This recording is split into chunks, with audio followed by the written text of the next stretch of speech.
Just so you know, I have a little bit of background in the Philippines. In 1986, I was deployed there as a platoon commander to reinforce the Subic garrison after the fall of the Marcos regime. There was concern about the new People's Army. So I have a warm spot in my heart for the Philippines. Let's build upon what Colonel Wilkerson had said earlier.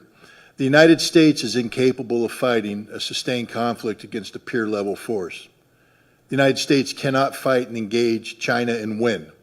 We will not beat the Chinese. We cannot beat the Chinese, and we know this, and yet we're using the Philippines to create the conditions of potential conflict with the Chinese. Please understand that for the Filipino people, this is a recipe for disaster. You think America is your friend. So too did the Ukrainian people, and they are dying by the hundreds of thousands. Friends don't let friends die in those quantities. The Ukrainians have been displaced by the tens of millions. Friends don't let friends have their cities destroyed in this manner. Friends don't let friends have families separated, have mothers and children destined to a life of refugee status in perpetual poverty. That's not how friends behave. America has never been the friend of the Ukrainians, and we are not the friends of the Filipinos. We don't like you.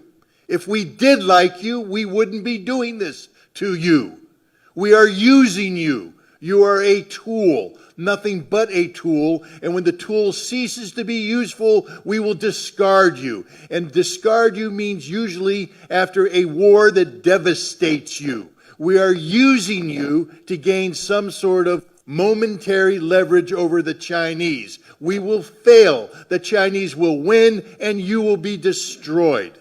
End of story. It's high time the Filipino people pressure their government to start sitting down and engaging the Chinese government responsibly. China is not your enemy. China is your neighbor. China is your friend.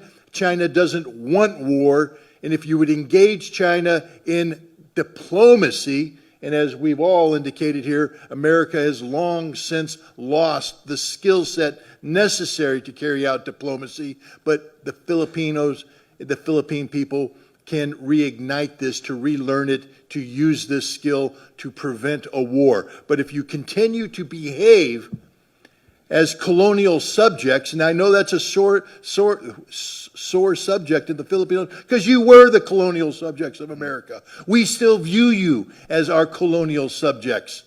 We don't like you. We don't care about you. We just want to use you. Grow up. Grow up and act responsibly. Take control of your own future. America is not here to help you. America is here only to use you until there's nothing left, and then we will discard you on the trash heap of history. I must tell you, I spent a lot of time in the Philippines and came in off the carrier Iwo Jima, the Valley Forge, the Guadalcanal, and both Scott would agree with me. Americans have a tremendous love for the Filipino people. I would say two of my very, very closest friends are from the Philippines. And we really wish very much that you were not in this posture. But I think it's very important for the Philippines to be clear-eyed in what's going on and not to be led down the path by bellicose military people from the United States. You're talking about small islands. I wish China were not engaged in that particular policy. I tend to be sympathetic towards them on many things, but less so on that one. But at the same time, I think you've got to make sort of a cold, clear-eyed assessment and say, look, it's not worth a war with a great power for the Philippines to engage in combat over those small islands. But I do agree that it is time to use diplomacy and to attempt to resolve the issue.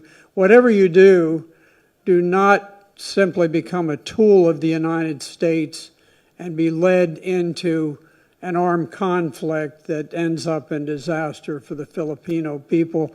Because if you do, you will break the heart of a whole lot of us who just dearly love the Philippines and the people of the islands.